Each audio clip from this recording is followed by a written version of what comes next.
Please join me in welcoming James LaRue. Have fun. All right, sound is good.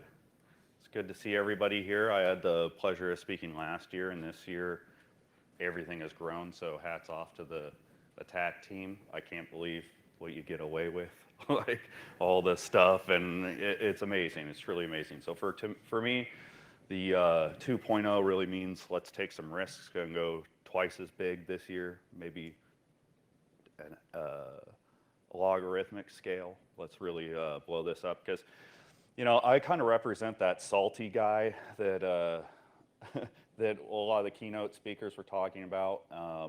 I'm the guy who's been doing this for a long time with my head in the trenches, and so I decided, how do I talk about that? How can I be critical about myself? And you see the Dungeons and Dragons reference here. So I'm going to kind of turn it into a little bit of a game. It's a crazy idea, but I think that security needs crazy ideas. So don't be afraid of trying something crazy sometimes.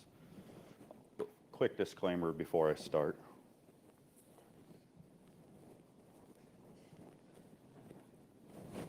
All right.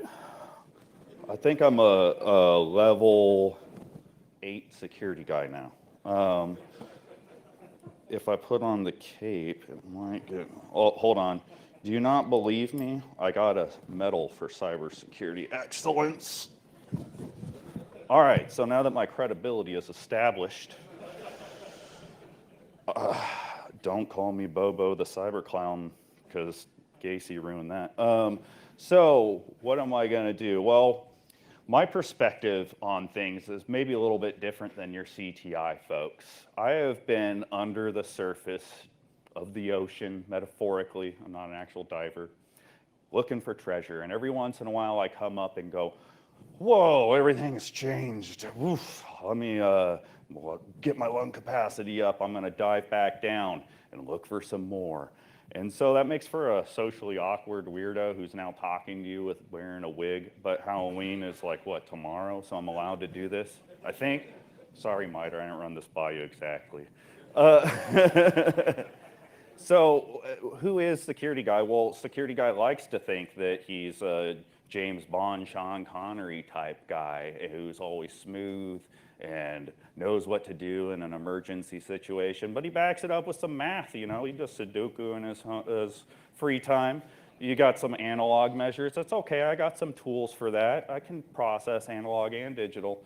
And when I take my day off, I'm gonna go camp in my tetrahedron tiny house.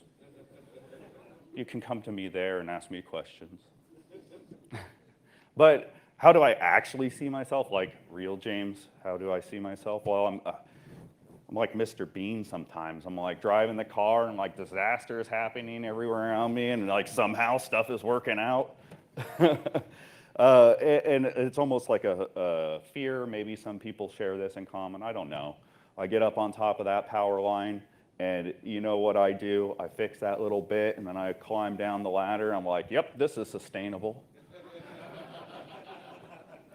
My favorite really here is the I fixed it part, where everything's burning down around you.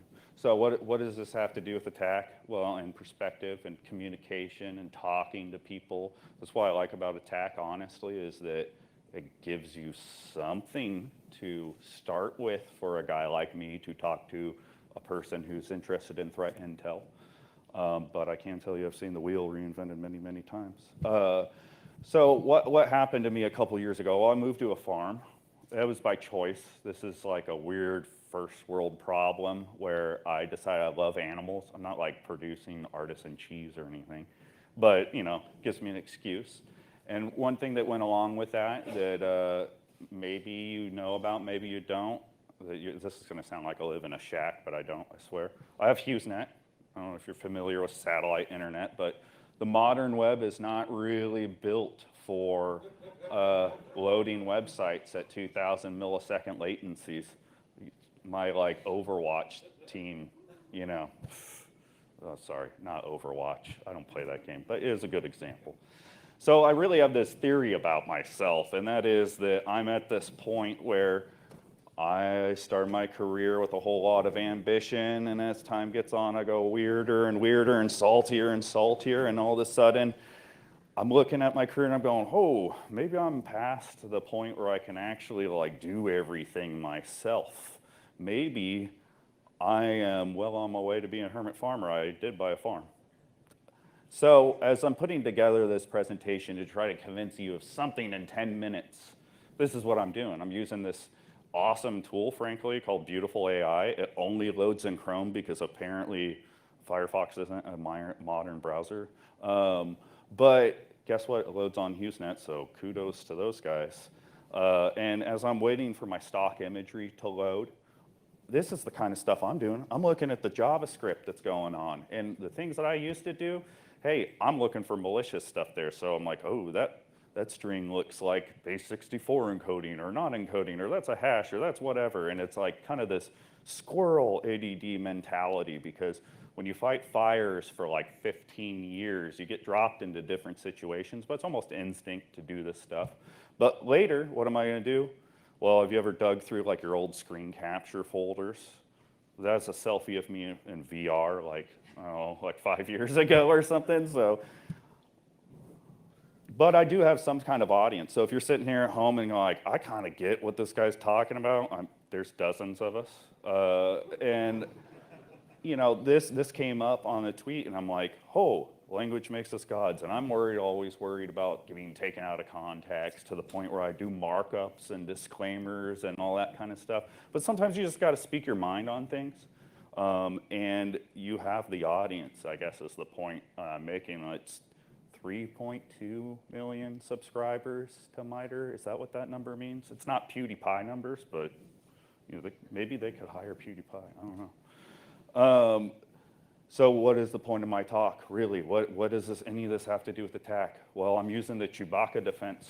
I'm saying like, hey, things are complicated, therefore it's not my fault that things are going wrong. Have you ever seen that episode? If you haven't, I'm sorry. But really, that's the kind of thing that happens to you over time as a super technical, self-proclaimed technical firefighter, is you make excuses. People talk about cognitive bias. It's a kind of cognitive bias. You see yourself as something else and you say, it's not my fault because things are complicated. For really though, what's the point? Well, when you ask me about the MITRE attack charts and cyber heat maps and things, this isn't new. It's not. Like, if you want to pay me money, my motivation is going to light that thing up green. I'm going to do it. Even if I trick myself into doing it, I'm going to do it. And so here, I regularly just Google stuff to see what it means to regular people. I mean, that's like a really powerful tool, to be honest. Try the Wayback Machine sometimes for some perspective. So I Googled like cybersecurity heat map. And this is what came up. I don't think it has anything to do with ATT&CK. The bottom one is a blog post from 2010 defending the risk matrix.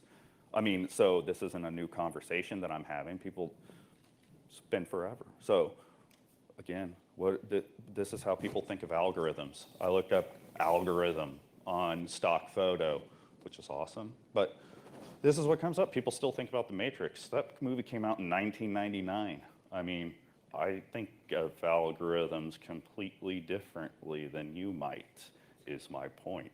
So maybe try role-playing as a character, roll a dice and say, you know, critical strike, I hit you with this technique. What does that mean to you? Communicate with people. Don't be afraid to ride a unicorn every once in a while and talk about stupid things. I have 10 minutes to convince you. I don't even know what my time is. We're probably, am I way ahead or way behind? I'm way ahead. Okay, so what changed in my life to give me these perspectives and things like that? And a lot of it, to me personally, this doesn't apply to everybody, is just listening to like Audible. I started doing that on my commute years ago. It's been 5, 6 years, and you're like, what? It's been 5, 6 years? And you look at your library, you're like, holy crap, I've read 200, 400, I don't even know, because the pages, it's like 15 at a time, and I have like 20 pages or something like that. It's not to brag about how many books I've read. That's really not the point. And sorry for some people, I didn't read it, I listened to it. Some people do get upset about that. But these are the kinds of people who answer questions that I have. So if you're having these questions about what do I do to communicate, how do I apply the ATT&CK framework, don't go into an existential crisis and start blabbering on stage with a wig on, because that's what you'll end up doing. But, you know, these guys, it's called science, I guess, which is super condescending, sorry. But really, Judea Pearl, if you don't know who Judea Pearl is, anybody know who he is? Show of hands. No? No? Yes? Bayesian networks? Just Googled it. Okay, cool. I mean, like, hey, I got my PhD in, that was me. My other PhD is from Stack Overflow. So Judea Pearl is an awesome guy. He coined, or is credited with coining the term Bayesian network. So when he writes a book, I read it, you know, to see what the guy's doing. He's a Holocaust survivor, still doing this stuff at like 90 or something. I'll be in the farm by then. So Bayes versus Fisher. I often have looked at heat maps and charts and metrics, and I'm like, why don't I like this? Well, people have had this argument. Look at the history of tobacco, big tobacco arguments, and how that whole thing in the United States, sorry, I have an international audience, Sir Ronald Fisher, I'm not dogging him, he's a genius, or was, but, you know, Reverend Thomas Bayes goes back to the 1600s. Google me on quick, please. No. Jordan Ellenberg, also fantastic book. So what is my point? My point is, like, seek perspective outside of just our niche industry. People like to say InfoSec, cybersecurity, security. I don't say security, cybersecurity, but really it's information theory. There's mathematics behind these things. I'm not the guy to teach you the math. I'm really not. But maybe if you talk to me about your ideas in a way that it's accessible, then we can come to like a system that works, because the OODA loop thing is real. And if you don't believe me, go through boot camp, and then when you get out, ask people like, what are you willing to do for your country right now? Or train a horse or something like that. Perspective. Got to put yourself in those places. Please join me in thanking James LaRude.